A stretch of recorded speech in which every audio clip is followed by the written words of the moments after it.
you're telling me the story about spending a week doing nothing and trying to do nothing. Yeah.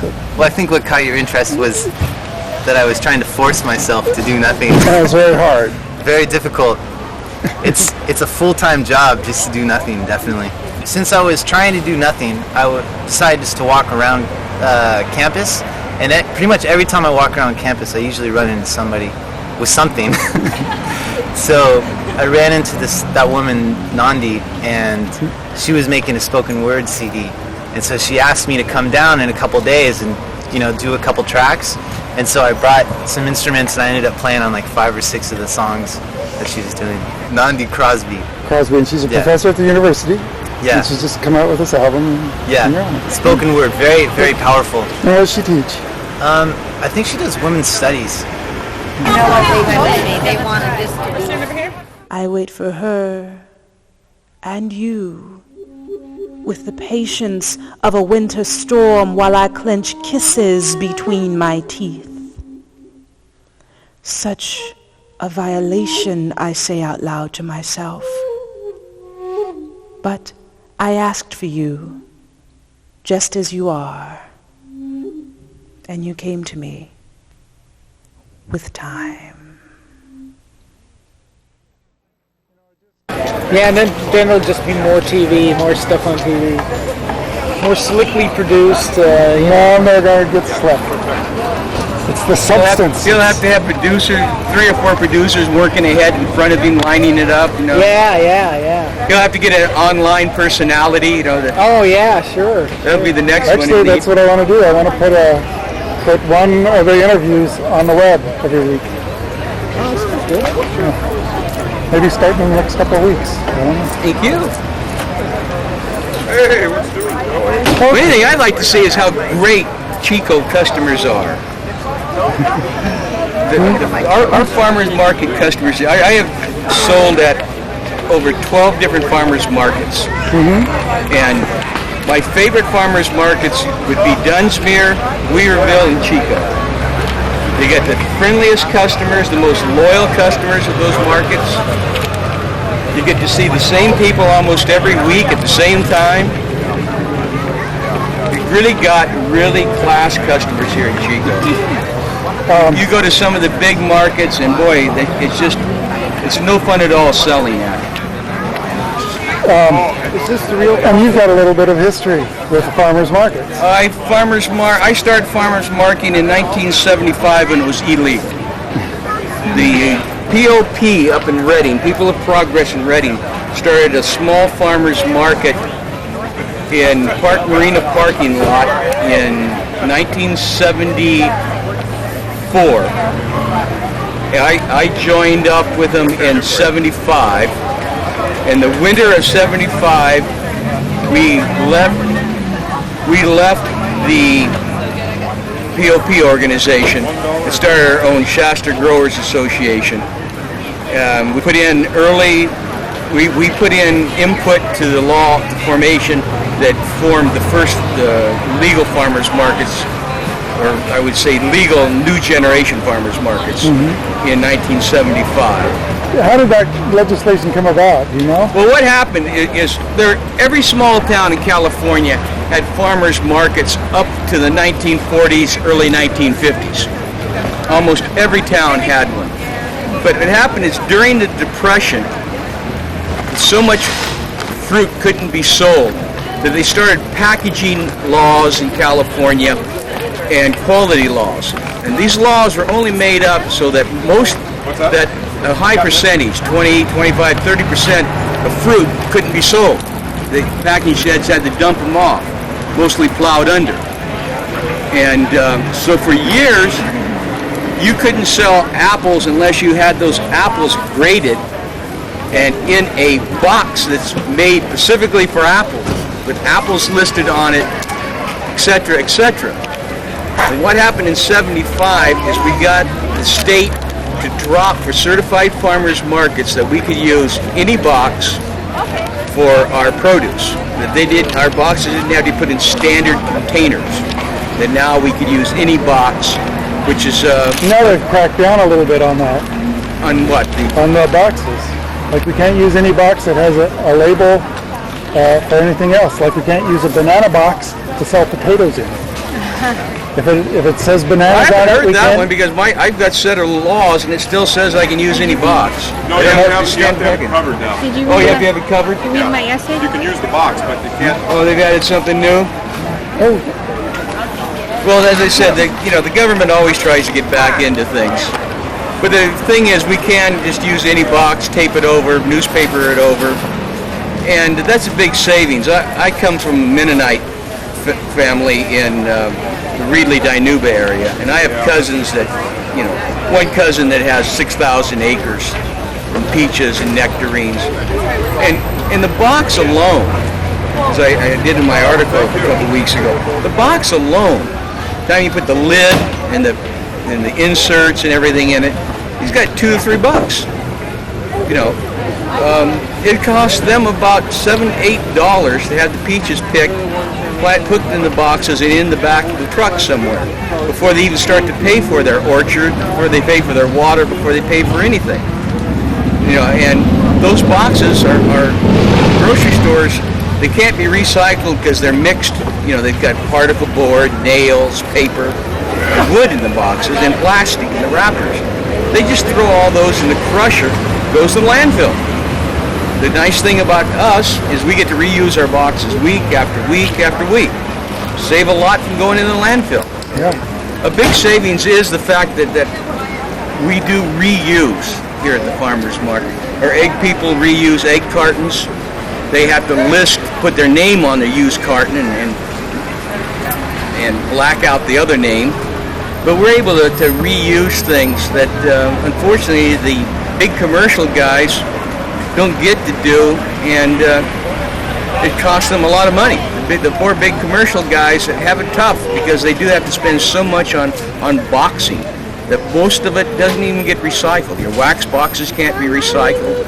Banana boxes used to have staples in them. I think they glue them now, so they are recyclable. The wax boxes, I found it make excellent fire starters if you've got a wood stove. Oh yeah, well, yeah, they're starters, but don't use too many. They'll pre-asol you up pretty fast. Right. But a few strips of those and they're embedded with the wax.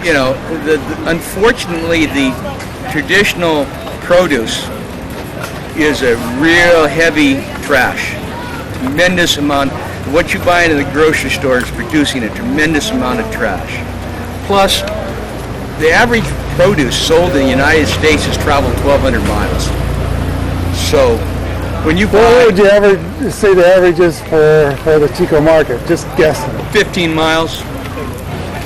I think we've got 2 people that come in from long distances, 3 later on that come in from long distance, but everybody else, I would say, was within 10 miles of Marysville to closer. And I'd say 3/4 of our people are within 10 miles. A lot of them, I'd guess a third of them are within 5 miles. Yeah, be an awful lot within a very short distance. And that's the way it is at all markets that you go to. That the produce isn't traveling nearly as far, which means we get to pick it 2 days later than they do. We were talking a little before I started taping about my interviewing some of the folks here at the market that sell outside the market boundaries and basically are getting a free ride on the popularity of the market. Could you talk a little bit more about your Well, as I feelings said, on that? when we first started farmers marketing, we used to pay this is when I was lucky to sell $40 worth of produce, we not only paid $2.50 for our space, we also paid 10%, so I'd be paying $6.50 out of maybe $35. In the early years, to build up our reputation, so we spent us early people spent a lot of money. Our growers that belong to our market, they pay $50 membership, they pay $15 for a space in the winter, $20 for a space in the summer. This goes to cover insurance, it goes to all our costs, it goes to pay our advertising, and people that set up on the outside are coasting on the rest of us. There are those on the outside who have said they would never go in because they don't want to pay it. Some are out there because there's not room to come in yet, but the same token, they're still they're still a parasite off the people who have been paying and the people who have been paying for years and built up the reputation. And the problem with the stuff on the outside, we can't control it. We can't control the quality. Quality is very important. If you get somebody outside is selling crud and we have no control over it, people are still going to say it's crud being sold there. And that to me is the biggest problem. For the most part, most of the outside hasn't been that bad, but we have had outside people set up with trinkets and garbage that were made out of this country. Thank you much. And it's just not, you know, it's taken a lot of years to build up a reputation. It can be destroyed real easily. Anything new coming to the market that you know of? Apricots. Apricots. Boysenberries. Very short season, very good. Nothing better than boysenberry pie. Next week. I'll have peaches next week. Peaches All right. next week. Okay, we're talking to, Jenny Kiplinger. and you have this beautiful jewelry here. How long have you been making jewelry? I've been doing beadwork about 16 years. And when did you start coming to the farmers market? About 2 years ago. And what markets do you go to? Is this the only one? I used to do Thursday night and I used to do Paradise, but right now this is the only one I'm doing. How did you get into making jewelry?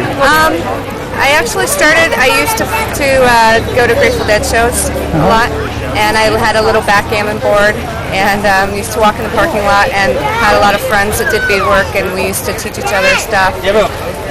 Kind of progressed from there. I really enjoy it. So. Actually, a lot of my friends have gotten started following the Grateful Dead around with their artwork. Lots of neat artists, yeah. I notice your jewelry seems to be the finer type. It's very delicate and lacy or little beads. So you have a preference for that? I do. I like working with very small seed beads. I used to work with antique seed beads that they don't really make anymore. I don't have a lot of stuff here because it's so precious to me that I keep it at home. But yeah, I like the finer, smaller work. Unfortunately, it's harder to sell it in Chico, so I do a lot of the silver work to kind of support my beadwork habit.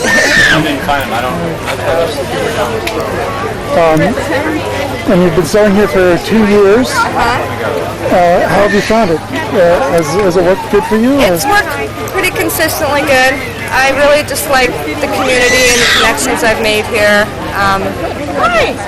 A lot of good moral support, you know, a lot of people really appreciate looking at it, and it's been pretty good. Thanks a lot. Thank you. So your name is? Mike? And you've got, guess it's your dad that does the willow, or do you do some of the willow stuff too? Some of the willow. Yeah. And how long have you been doing it? I don't know. A year or two? Or? 2 maybe. And then you've also got some jewelry? And you make the jewelry, huh? Yes. So what is it made of? Pine cones. Pine cones? Yes. And seeds, right? Okay, can you show me the different necklaces that you have? There's the basic clawed one. An enamel claw one. Enamel? Enamel. We've got a partner in here. Just like $10 basic jewelry. And our best one, our $50 Hawaiian style. What's it called? It's like Hawaiian style, like they're big wide necklaces. I've been doing markets since I was 3 and I'm 13 now. And I've been making willow for about 2 years. These for maybe 1 year. And this is the first time you've brought your necklaces to the market? Yes. I've sold these at the Quest Bazaar once. Sales were pretty good there. Well, actually, sales haven't been good here since I haven't even sold any of these today.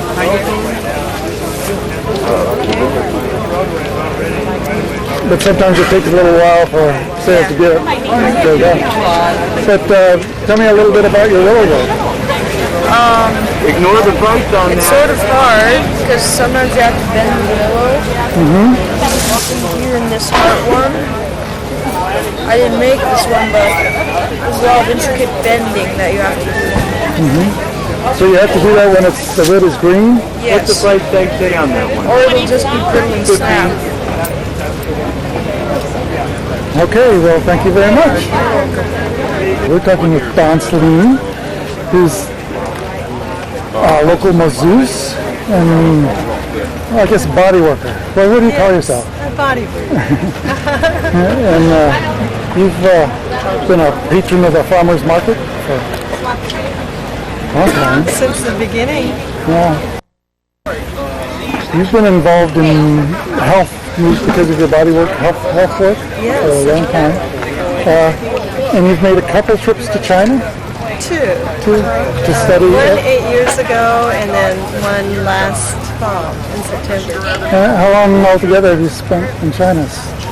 Well, in China, in both trips were a month each. When I was in Korea for 3 months, that was another trip. Was that studying massage? Or was it? No, but I had an opportunity. That was working at a center. That's another occupation of mine. My previous occupation is a care provider, daycare provider. I worked for city schools in San Diego, and then when I moved up here, I helped start Chico Community Children's Center. Thank you. And tell me a little bit about the type of massage you do. It's called Tuina. It's Chinese medical massage. But about 16 years ago, I trained in Okazaki's long life massage, which is from China, but actually it originated in, it's from Japan, but it originated in China. And in China, they call it Ama massage or Ama. Well, they have a very different approach to health in China, don't they? Oh, absolutely, yes. Very different. So how? As far as health, in China, they see before their symptoms, before it progresses, they work with the body to keep the body healthy, and through nutrition and exercise and acupressure, massage. So it's and herbs. So what were the teachers like? I had a very good experience, and I've talked to other people that have had varied experiences. I was very lucky because I went with a group that we were invited to come to a hospital and work and learn. And some of the people in the group I was in had worked there in the past, and so they knew the doctors, and so we were taken in as basically family, and that makes a big difference because they will share a lot more with you. It takes time to get a relationship. Was the month long enough? Well, because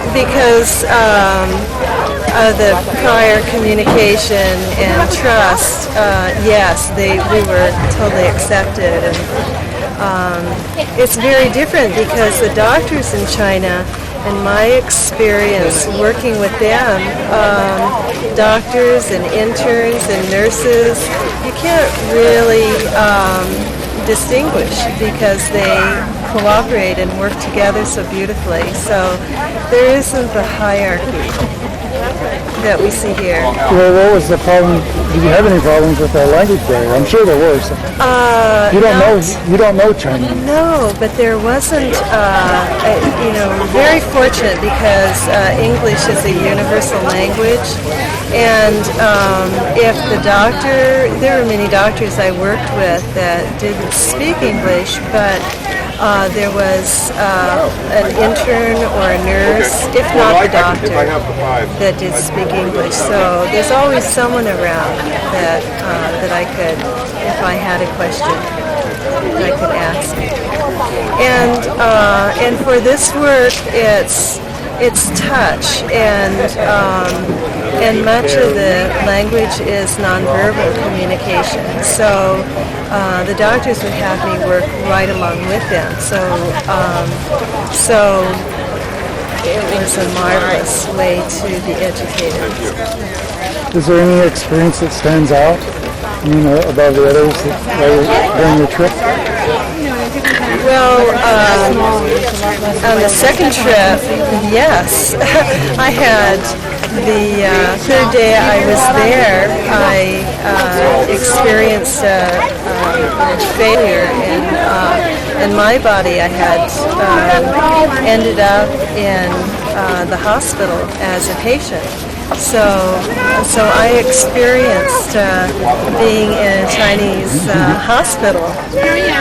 So that was, and I was there for a whole week on IV and recuperating, and it was a tremendous experience. I gained so much from that, and they from me as well. I was put in a western wing of the hospital, and I told them that I only wanted Chinese herbs, and they were very surprised, and they said, "You like Chinese herbs?" And I said, "I only want Chinese herbs." So where in the U.S. I would have had an operation immediately because I had 2 blocks in my small intestines. They treated me with herbs, and of course they monitored me very closely with X-rays and sonograms. And, they have everything that we have available to us as far as Western medicine. So you didn't need the surgery? I didn't need the surgery, and it just, I was told by a person who's in the profession of being a X-ray technician that she has seen X-rays of blocks in the small intestines, and she says, I often wondered if there was another way besides surgery as far as to heal. So she was pretty excited. Yep. So thanks a lot. You're welcome. It's fun. Thank you.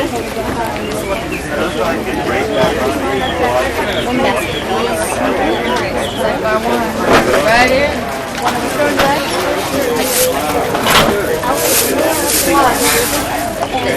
So what kind of berries are these? They're Olawi blackberries. And are there any other? How long will they be coming in? How long? In season. Thank you. The blackberry. Blackberry only the 3 weeks. 3 weeks? Yes, And then do you? 4 weeks because I have them. Another the blackberry. I think mine is over the August. I have the late season. So do you have some other berries that are coming in I right? have the Yamaha is a late berry. We have and Chester berries and novel blackberries, Chester, just other kinds. So you'll be bringing in berries for quite a few more weeks? Yeah. All right. Well, thank you.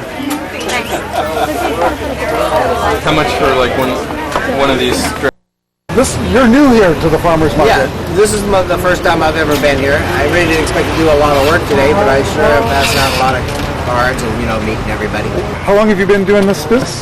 I've been doing it for about 4 or 5 years, but I just recently quit all my carpentry jobs. I swear this time I quit. And I'm just going to be the sharpener guy. And I started painting it around after Christmas. So I got all the paint on, I got my sharpening uniform, and now I'm ready to open up for the general public. I've just been doing businesses, because their doors are open all the time, so and so that's worked out real good. And So you just travel around to the different businesses and sharpen the tools and stuff? yeah, usually by call. Usually set up appointments and I go. And so that's what I want to do now with the general public. So is this a brand new business? Did you just get your, you said you just painted it, but have you had your truck before that? Or Yeah, I had the truck probably for about a year. And then prior to that, you know, about 3 years, I just worked out of my shop. So how'd you get into the sharpening business? I was looking through the Dollar Saver one day, and I saw an ad for Sharp Ball, want to get this tool down here, and it was in Paradise, and we traded firewood for it. And then we had some other stuff, we traded that, and then I saw some other stuff in Paradise, and next thing you know, I had all these tools, and it was fun, and I sharpened up all my friends' stuff, and then I'd go out and I'd try to find work, and I'd see I needed another tool, so I'd have to go back and work that tool, figure it out, just going back and forth from, you know, making it and seeing what I needed and then coming back. But now it's all together now and I'm launching, I'm out there. So what's your phone numbers? 540-7276? No. 540-7276. Yeah. Page me, I'll call back. And then your other phone number is 895-1381. Correct. Do you have cards and stuff? Yeah. Caution Sharp. Mobile sharpening service. Right now I have price list for home and garden, and I have a price list for commercial kitchens, and I soon will be having the price list made up for wood shops, machine shops, which are a big one for me, and service trucks. And then maybe in the future soon I'll be doing hair and nail. Hair and nail. Hair and nail. That's gonna be a moneymaker. There's so many beauticians and nail people around. That's gonna be a good one. All right. So are you just in Chico, or do you hit Paradise? Pretty much just Chico now. I'd like to in the summer do like a Almanor Greenville Quincy loop. Wouldn't that be fun? Get out and travel a little bit. Yeah. Sit at the creekside. Yeah. All right. Yep, I'm going to be rich. Rich, I tell you. All right. Thanks a lot. Okay, thank you. This is, I don't know, is this the first squash? Second place. Red. Purple back cross price. Pretty good looking squash, huh? Thank you. You got them selling already, huh? Different prices here? No, all the same price on the squash. Oh, hate people fiercely. Hate them. Most of them. There might be a few good ones around, but I am not coming in contact with very many of them. It's like most of them are just bad. You don't think she did it by accident? You know, they say there are no mistakes. I'm in trouble then. And see, they do when they're trying to locate the missing energy in the universe and stuff like that. You know what they think? They think that it's all in that dark negative side, and that's actually what runs everything. So it's like, get a clue. Really?